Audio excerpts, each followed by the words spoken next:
everybody, Edo here, and this is Vikings on board. Now, last year, Blue Orange Games broke into the sort of big box board game space at Gen Con with New York 1901. I reviewed it. This game is fantastic, and this year they've come out with Vikings on board. They gave me an early preview copy to check out, and I have it in the box because the components are so awesome and how they're assembled is so awesome, so I'm going to show you that. But, you know, before even getting into it, this game is awesome. This is an awesome, awesome gateway game. I'm really impressed by this game. In fact, I actually think as far as just an opener to board gaming and a Blue Orange, it even fits a little bit better, a little bit tighter than New York 1901. Both are great, but this one is easier to explain, easier to pick up, and the components are just outrageous. So I'm going to open this up quickly,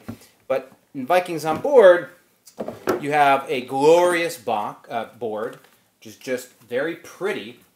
I'll show this some more, but you'll notice there's this big water area up here where boats are going to go, and then a pretty small area for essentially a worker placement or action selection game.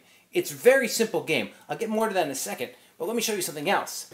So I'm told this game is going to be 40 bucks. I don't know. It comes with these awesome shields. Take these out of here. See if I can get this without it falling. Then all these miniature dudes of the same, quality you'd normally see. But then underneath here, you have these Viking ships. They're modular or come in pieces, and that's part of the game.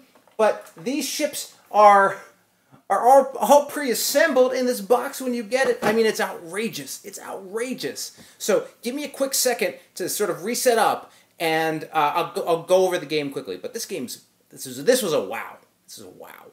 Okay, so I have half the board out here. I showed you the full thing, but basically that big water half is for all the long boats. There are going to be 8 lined up in a row at each one of these docks.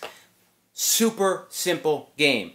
2 to 4 players, and you line up your Vikings. You pick player order by dropping them, and then you're going to set them in player order, and then they're going to set up. I've played this a bunch of times since getting it at Origins, and in essence, you start on one side of town, and there are a bunch of actions on the other side of town, and people take turns, starting with the guy on the leftmost, picking their actions, and I'll talk about them in a second. But by selecting your actions, you are going to load up ships with goods. These fur, wheat, nails, metal, whatever.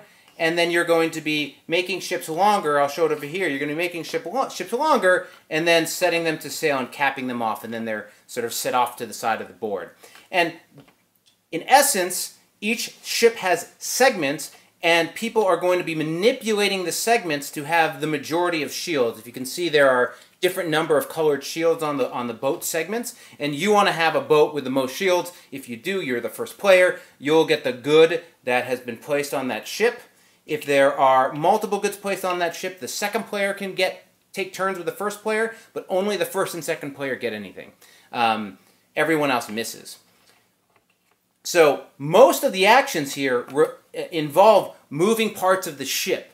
You can be the first player, so if we're all on this side now, this turn we moved over here, now the next turn we're going to come back over, so it's just a back and forth. It's really smart in that way. So the first one is your first player. That's what you get. Stuff on towards first player, and going first is not quite as good as the later stuff, right? So if you do the far back stuff, you're going to be last the next round. This is take any one of your segments and move it to the front of the ship. That's important because if there's a tie, player with the frontmost of the tied players, player with the frontmost piece towards the front of the boat, is going to win. And there's 1, 2, and 3 shields, so that is pretty common. This one lets you put one of your pieces on the back of another boat, so you start stacking. You can place a bet. Bet tokens are worth 1 to 4. And you can bet on any boat to win. So if you're not on the boat or you don't have the majority, you can still bet for it to win. You can put goods on a boat.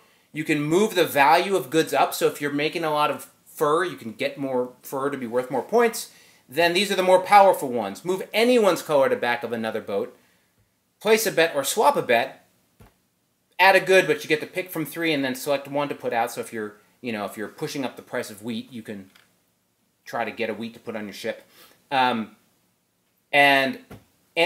cap a ship. Now, one of the neat things, too, is there are going to be 8 ships to start, but only 7 butts. So one ship's not going to go. And then lastly is swapping to pieces. So the game is basically those actions. You're just moving ships and pieces and parts on ships. You're loading them up and trying to own them and send them off. And turn order versus powers is just very well done and balanced. Again, it is quick. It is easy. The pieces are gorgeous and evocative of the theme. It's hard not to be impressed by this game. They nailed it. It's fun. I see this coming to my table as much as 1901 did. So bravo, bravo. Check it out. Subscribe, share all that good stuff. Most importantly, play some great games. Thanks.